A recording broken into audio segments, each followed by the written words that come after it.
Denise Campos de Toledo, tem ou não tem que ter auditoria?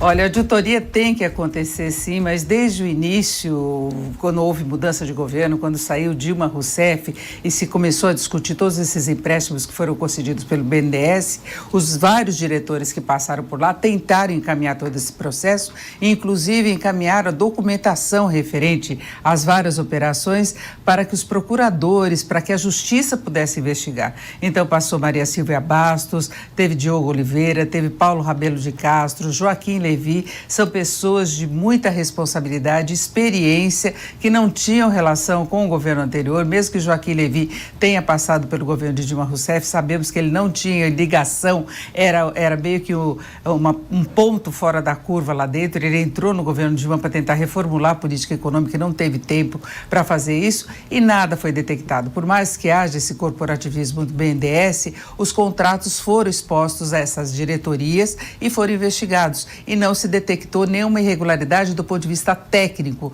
do que depende da aprovação pelo BNDES. O problema é fora do BNDES, é os termos que foram acertados para a concessão desde o início desses projetos. Depois teve desvio de recursos, teve superfaturamento, a destinação, se valia a pena ou não se trabalhar com esses governos, houve um caráter ideológico muito pesado. Agora, isso que tem que ser investigado, e isso vem sendo investigado porque as várias empresas que foram beneficiadas, como o JBS, como o grupo de Eike Batista, tudo isso é alvo de investigação, de processos e até de condenações. Em relação aos países, as investigações prosseguem. Então, não é uma questão do BNDES, não é isso que vai justificar o que foi gasto a mais nessa auditoria. Isso também tem de ser investigado agora e merece melhores explicações com essa tentativa de se desvendar a caixa preta com falta de sucesso desde o início. Então é hora de partir para outro tipo de investigação que não necessariamente nos termos contratuais, e é claro que o governo tem acesso a todos os termos contratuais, mesmo que a gente não tenha acesso a tudo por uma questão até de sigilo dos contratos, o governo tem acesso e teria como abrir essa caixa preta se de fato ela existisse.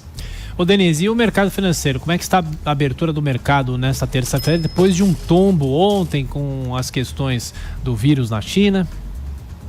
Olha, Tiago, o mercado parcialmente vai tentando sair do fundo do poço. Ontem foi um dia de tensão demais, com as novidades, com a decisão da Organização Mundial de Saúde de reconhecer o risco efetivo dessa epidemia. Então, nós tivemos as bolsas despencando em todo o mundo. Hoje, esse movimento negativo prosseguiu. A Bolsa do Japão teve uma queda muito acentuada para os padrões deles, foi de 0,55%, mas foi a maior queda desde 8 de janeiro.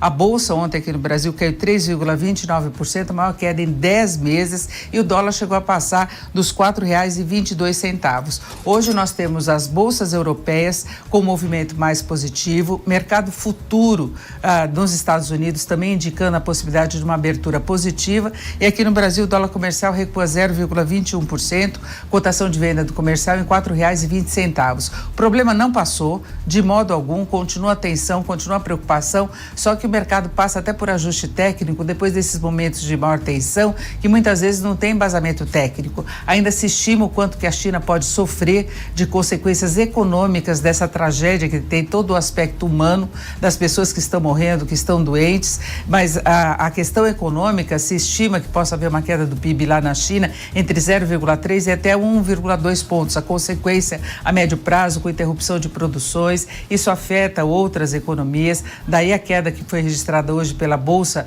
do Japão. Outras linhas de montagem de empresas multinacionais lá na China também podem ter interrupção dos negócios. Enfim, há risco de muitos desdobramentos, mas o mercado passa por um ajuste técnico sempre quando há um exagero. A OPEP, por exemplo, está decidindo manter a continuidade dos cortes da produção, porque o petróleo seria uma das commodities afetadas negativamente diante da perspectiva de uma queda da atividade não só da China, mas da atividade global, dado o peso que a China tem para a economia mundial. Mas aí tem reunião do Federal Reserve, do Banco Central dos Estados Unidos em relação aos juros, aí o mercado começa a ver a possibilidade de uma sinalização mais positiva, tem safra de balanços empresariais, então o mercado tenta ter um movimento mais positivo em meio a toda essa tensão que prossegue e tende a prosseguir até mais um tempo, né? Até que se tenha algum encaminhamento mais satisfatório toda essa situação relacionada ao coronavírus.